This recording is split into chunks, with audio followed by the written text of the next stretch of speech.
Shalom, selamat pagi saudara-saudara keluarga kerajaan sorga.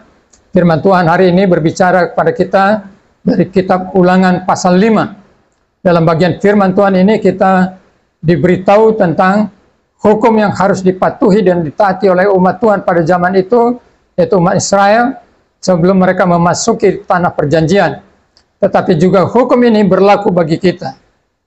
Dan di dalam perjanjian baru, ke-10 hukum ini dibagi dua oleh Tuhan Yesus, yaitu kasih kepada Tuhan dengan segenap hati, dengan segenap jiwa, dengan segenap akal budi dan kekuatan kita.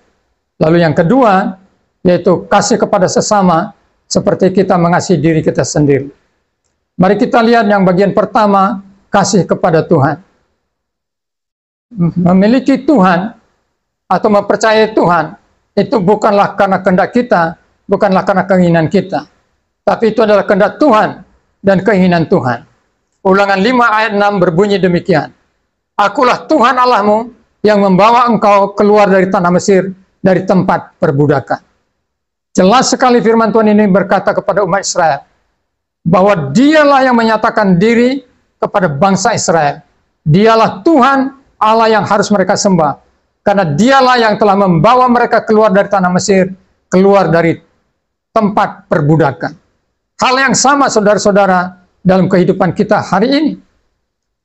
Yesus Kristus adalah Tuhan kita karena dialah yang telah bertindak untuk menyelamatkan kita dari perbudakan dosa, dari perhambaan dosa. Dia membawa kita keluar dari perbudakan dan perhambaan dosa itu karena Allah mengasihi kita, Tuhan mengasihi kita dan mengorbankan anaknya yang tunggal di atas kayu salib. Dia mati dan dikuburkan. Lalu pada hari yang ketiga dia bangkit dan hidup, membebaskan kita, memberi kemerdekaan kepada kita, memberi hidup yang baru kepada kita. Dialah Tuhan yang patut disembah. Dialah Tuhan yang menyatakan diri kepada kita. Seperti yang Tuhan Yesus katakan kepada murid-muridnya, bukan kamu yang memilih aku, tapi akulah yang memilih kamu. Itulah yang terjadi dalam hidup kita. Mari menyembah Tuhan dengan segenap hati dan segenap jiwamu, dengan segenap kekuatan dan akal budimu, karena dialah Tuhan yang menyatakan diri dan telah berbuat yang terbaik dalam hidup saudara, membebaskan saudara dan saya dari perhambaan dosa, dari hukuman dosa. Tuhan dimuliakan. Jadilah umat yang mengasihi Tuhan. Kita berdoa. Tuhan, ajarlah kami senantiasa menyadari bahwa Engkau-lah yang telah menyatakan dirimu kepada kami sebagai Tuhan.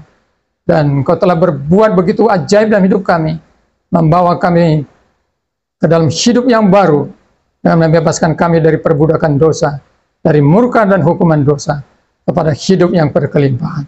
Dalam nama Tuhan Yesus. Amin.